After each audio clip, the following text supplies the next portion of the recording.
اس کے جو سخت مادہ ہے اس کی وجہ سے جو تحریر پتھر پر لکھی جاتی ہے وہ زیادہ دیر تک محفوظ رہتی ہے، اس کی جو عمر ہے وہ زیادہ ہے۔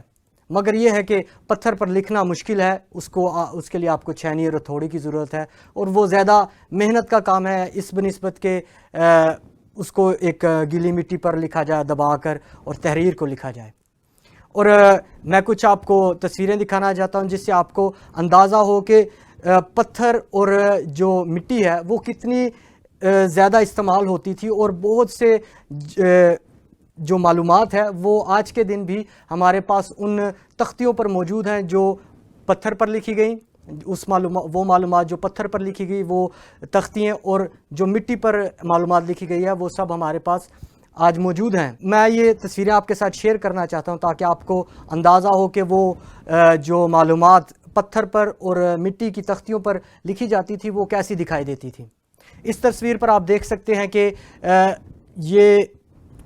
نوکیلی اور لائنوں والی تحریر اس پر لکھی گئی ہے، اور یہ ایک خط ہے، جیسے اپنی بیوی کو خط بھیجنا یا اپنے گھر والوں کو خط بھیجنا، یہ ویسا ایک خط ہے۔ اور اسی طریقے سے اور بھی بہت سے خطوط موجود ہیں، جیسے کہ ایک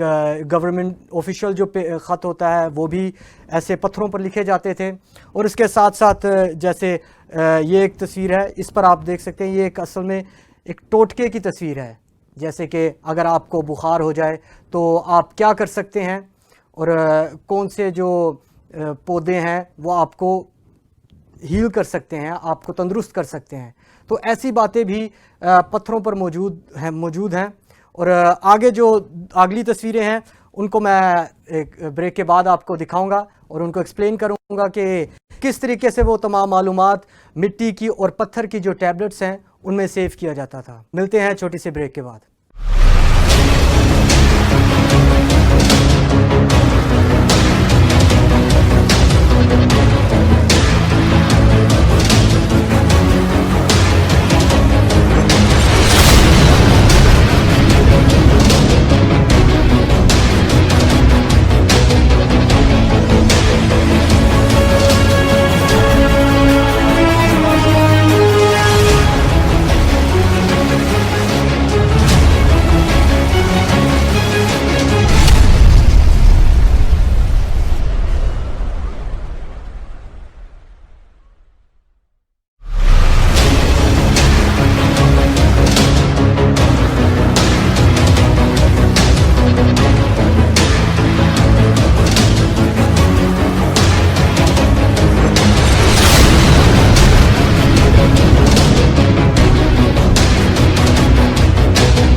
ویلکم بیک۔ بریک سے پہلے میں آپ کو یہ تصویریں دکھا رہا تھا جس پر آپ دیکھ سکتے ہیں کہ کس طریقے سے پتھر کی جو ٹیبلٹس ہیں اس کے اوپر معلومات لکھی جاتی تھی، اور جو ان کی باتیں اور باقی خطوط اور جو نسخے اور صحت کے لحاظ سے تمام وہ معلومات کس طریقے سے پتھر پر محفوظ کی جاتی تھی۔ اور اس کے ساتھ ساتھ جو کانٹریکٹس ہیں وہ بھی پتھر پہ لکھے جاتے تھے، جیسے کوئی آپ چیز خریدتے ہیں تو وہ آپ ایک پتھر پر لکھتے تھے کہ میں نے اس فرد سے یہ خریدا ہے، اس نے مجھے اتنے سونے کے سکے دیے ہیں، اتنے چاندی کے سکے دیے ہیں، تاکہ وہ بعد میں جا کر جو حکومت والے ہیں ان کو یہ نہ کہے کہ اس نے مجھ سے یہ چیز چوری کر لی ہے، وہ اس کو دکھا سکے کہ میں نے اسے اتنے 100 بکریاں خریدی ہیں، اس کا میرے پاس ثبوت ہے، اور اس فرد نے مجھ سے اتنے سونے کے سکے لیے ہیں، اتنے چاندی کے سکے لیے ہیں۔ اور جو سب سے پرانا پتھر ہمارے پاس موجود ہے جس کے اوپر تحریر لکھی ہے وہ عراق کے ایک شہر کیش سے ملا ہے۔ اس کی تصویر آپ اپنی اسکرین پر دیکھ سکتے ہیں۔ یہ جو کیش شہر تھا عراق میں، اس میں سے یہ ٹیبلٹ ملی ہے، اور ماہرین کا یہ کہنا ہے کہ یہ سب سے پرانی ٹیبلٹ ہے، یا مٹی پر میں معذرت چاہتا ہوں پتھر پر لکھی ہوئی تحریر کی جو ہمارے پاس ٹیبلٹ ہے یہ ہے۔ تو میں آپ کو ایک اور تصویر دکھانا چاہتا ہوں، آپ اس تصویر کو اپنی اسکرین پر دیکھ سکتے ہیں۔ یہ ایک 7.5 فٹ کا پتھر ہے جس کو سٹیلا کہا جاتا ہے، اور اس پر 300 قوانین لکھے ہیں، جس میں شادی کے متعلق بھی قوانین شامل ہیں، چوری کے متعلق بھی، اور اگر کسی نے کسی کا خون کیا ہے اس کے تعلق سے بھی قوانین اس میں شامل ہیں۔ اور جیسے میں نے آپ کو پہلے بتایا کہ پتھر پر کنٹریکٹ بھی لکھے جاتے تھے کہ میں نے اس قیمت پر اس فرد سے یہ سامان لیا ہے، یہ چیز لی ہے، اور اگر کوئی اس کنٹریکٹ کو توڑے یا خراب کرے تو اس کا کیا جرم ہے، اس جرم کی کیا سزا ہے، وہ تمام باتیں اس سٹیلا پر لکھی ہیں۔ تو ان تمام باتوں سے آپ اندازہ لگا سکتے ہیں کہ پتھر کا استعمال اس وقت زندگی کے ہر حصے میں، میرا کہنے کا مطلب ہے کہ بہت استعمال ہوتا تھا کہ اگر آپ نے خط لکھنا ہے تو وہ بھی آپ پتھر پر لکھیں گے، اگر آپ نے کنٹریکٹ سائن کرنا ہے تو وہ بھی آپ پتھر پر لکھیں گے۔ جیسے کہ آج کے دن ہم موبائل کا استعمال کرتے ہیں، اسی طریقے سے اس وقت پتھر استعمال ہوتا تھا، کیونکہ کوئی اور مٹیریل ابھی ایجاد نہیں ہوا تھا، ابھی بنایا نہیں تھا۔ اس لیے آج کے زمانے میں ہمارے پاس ہر طرح کی تحریر موجود ہے جو پتھر پر لکھی گئی تھی، مگر آپ خود بھی سوچتے ہوں گے کہ پتھر پر لکھنا تو بہت مشکل ہے، کہ اس کو آپ کو چھینی اور ہتھوڑی کے ساتھ کھودنا پڑے گا، اور اگر آپ نے بہت بڑا خط لکھنا ہے، جیسے کہ آپ نے یہ سٹیلا دیکھا ہے کہ یہ 7.5 فٹ کا پتھر ہے، تو اگر آپ نے ان قوانین کو ایک جگہ سے دوسری جگہ لے کے جانا ہے تو یہ ایک ناممکن کام لگتا ہے ایک فرد کے لیے۔ تو اس کا حل نکالنے کے لیے پہلی بات تو یہ کہ اس کی لکھائی کا حل نکالا گیا کہ چھینی اور ہتھوڑی کی جگہ گیلی مٹی کا استعمال کیا گیا۔ سرکنڈے کی نوک سے اس گیلی مٹی کو دبایا جاتا تھا اور اس پر تحریر لکھی جاتی تھی، اور اس کو پھر دھوپ میں سکھایا جاتا تھا، اور اس کے بعد اس کو آگ میں پکایا جاتا تھا۔ اور یہ جو مٹی پر تحریر لکھنے کی جو ایجاد ہے، یہ مسیح سے 2350 سال پہلے ہوئی، کیونکہ 2350 سال پہلے جو نوح کا سیلاب ہے وہ آیا۔ دوسرے موضوع میں ہم بات کریں گے کہ نوح کے سیلاب سے پہلے کیسا کلائمیٹ تھا، اور سیلاب کے بعد جو کلائمیٹ ہے، جو آب و ہوا ہے، اس میں کون سی تبدیلیاں آئیں۔ مگر ہمارے اس موضوع کے مطابق جو ہے، میں آپ کو یہ بات بتانا چاہتا ہوں کہ نوح کے سیلاب کے بعد آب و ہوا میں یہ تبدیلی ہے کہ سورج کی جو گرمی ہے وہ زیادہ دنیا پر چمکنے لگی، تو اس کی وجہ سے جو گیلی مٹی ہے اس کو دھوپ میں سکھایا جاتا تھا، اور اس کے بعد اس کو آگ میں پکایا جاتا تھا۔ اور پھر بھی جو ہے مسئلہ حل نہیں ہوا، کیونکہ اب آپ آسانی سے تحریر لکھ تو سکتے ہیں، مگر زیادہ معلومات کو آپ ایک جگہ سے دوسری جگہ لے کر نہیں جا سکتے، اور وہ پہلی بات تو بھاری ہے، اور جیسے میں نے آپ کو بتایا کہ خطوط لکھے جاتے تھے، تو اگر آپ نے ایک مٹی کی جو ٹیبلٹ ہے اس کو آپ نے بھیجنا ہے، اس پر تحریر لکھ کر بھیجنا ہے، تو آپ اندازہ لگا سکتے ہیں کہ وہ ایک ہی جگہ رہے گی، اور اس کو ٹوٹنے کا بھی خطرہ ہے۔ پہلے پتھر کو اتنا یہ خطرہ نہیں تھا کہ وہ کچھ لگنے سے یا پر اس پر وزن گرنے سے وہ تحریر یا پھر وہ خط، وہ انفارمیشن خراب ہو جائے، مگر مٹی کی جو تحریر ہے اس کو یہ خطرہ تھا کہ وہ ٹوٹ جائے، تو اس لیے ایک بات جو ہے وہ حل ہوئی، مگر دوسرا مسئلہ کھڑا ہوا کہ یہ جو مادہ ہے مٹی، وہ پتھر سے کم پائیدار ہے، کیونکہ وقت کے ساتھ انفارمیشن بڑھتی گئی اور اس کو لکھنے کی ضرورت بھی بڑھتی گئی کہ زیادہ انفارمیشن کو ایک جگہ پر لکھا جائے۔ جیسے کہ کوئی کہانی جو ہے اس کو لکھنے کی ضرورت پڑی، جب سلطنتیں بنی تو ہر سلطنت کی اپنی کہانی ہے، اس ایک بادشاہ نے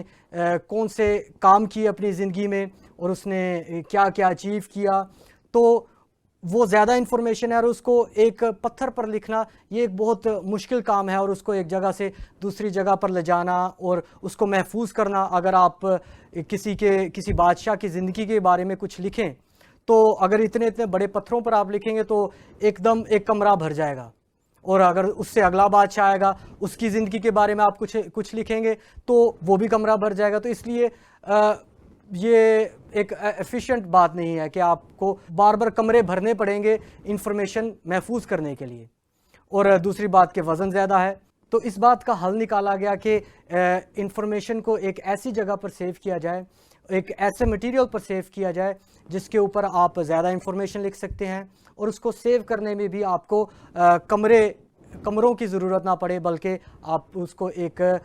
چھوٹی جگہ پر بھی محفوظ کر سکتے ہیں اور اس کو ایک جگہ سے دوسری جگہ ٹرانسپورٹ بھی کر سکتے ہیں۔ اور وہ مٹیریل کیا ہے اس کے بارے میں ہم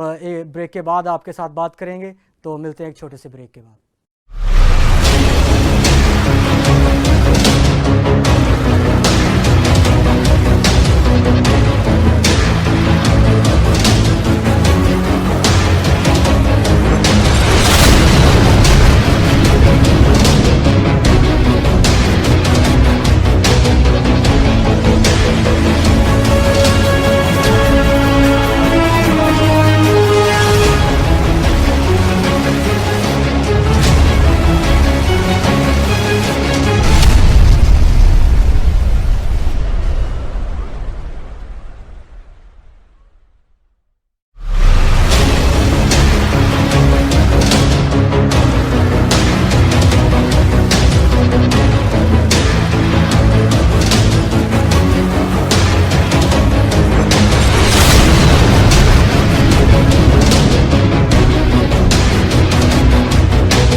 ویلکم بیک۔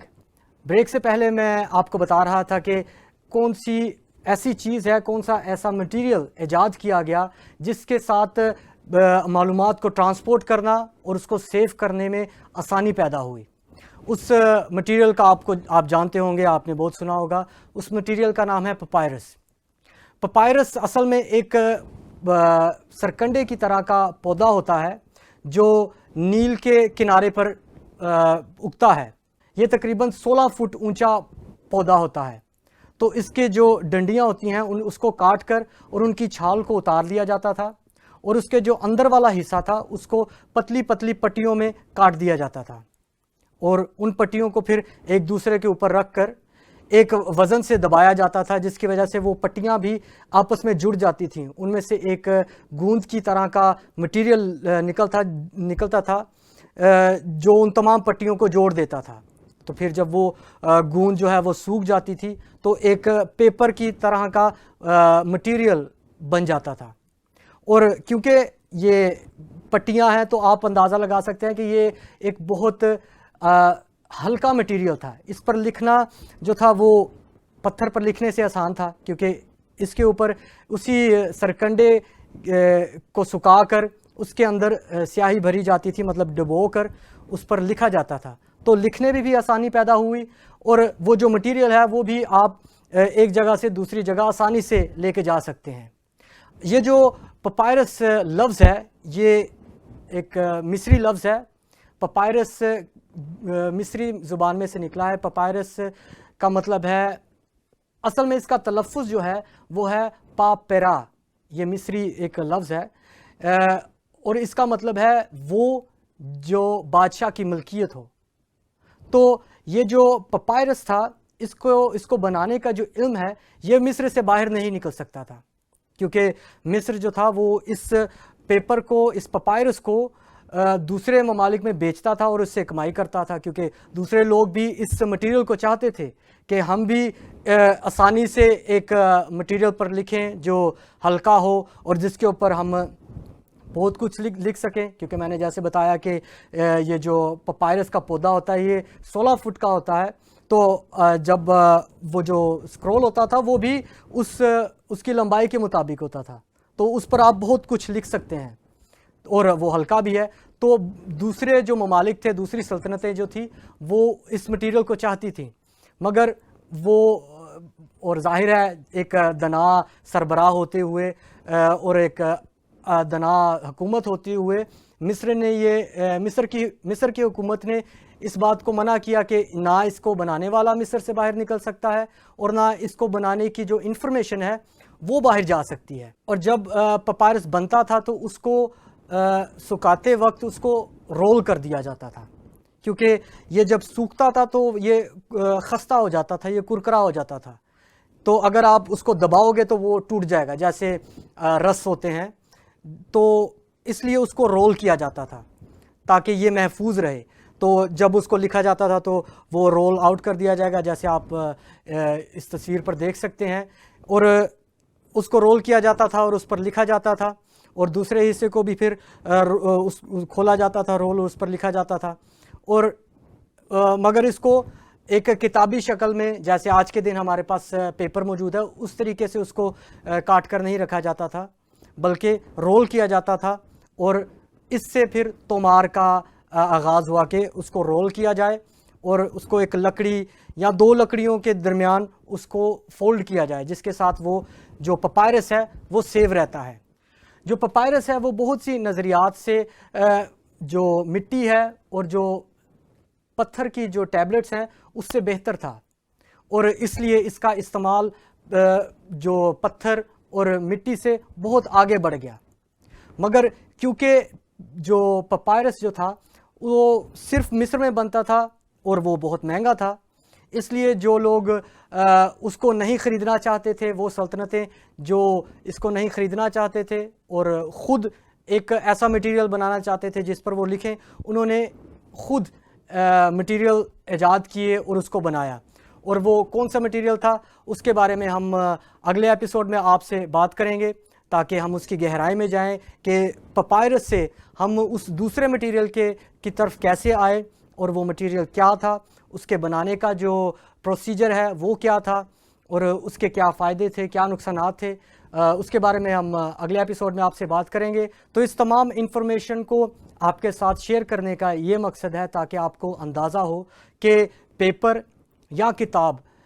کس پروسیس سے گزری ہیں، اور آج کے دن جو بائبل ہم پڑھتے ہیں، ہم شاید سوچے بغیر بائبل کو پڑھتے ہیں، اور صفحے ہم جب پلٹتے ہیں تو ہم سوچتے ہیں یہ ایک ہمیشہ ہی اس صورت میں، اس شکل میں رہا ہے۔ تو اس انفارمیشن کو سننے کے بعد آپ کو یہ بات اس بات کا اندازہ آپ کو ہوا ہوگا کہ وہ مٹیریل کس پروسیس سے گزرے ہیں جو آخر کار ایک کتابی شکل میں آئی، اور آخر کار بائبل اس شکل میں لکھی گئی، اور ہمارے پاس آج کے دن بائبل موجود ہے اور ہم اس کو آسانی سے پڑھ سکتے ہیں۔ تو اس لیے آپ اس کو بڑے دھیان سے دیکھیے گا، اور تمام انفارمیشن جو آپ کو بتائی جاتی ہے اس پر آپ خود تحقیق کر سکتے ہیں، اور ہمارے ٹی وی کے تمام جو ڈیٹیلز ہیں آپ اسکرین پر دیکھ سکتے ہیں، اور اگلے ایپیسوڈ میں آپ کو پھر ملتے ہیں۔ خدا حافظ۔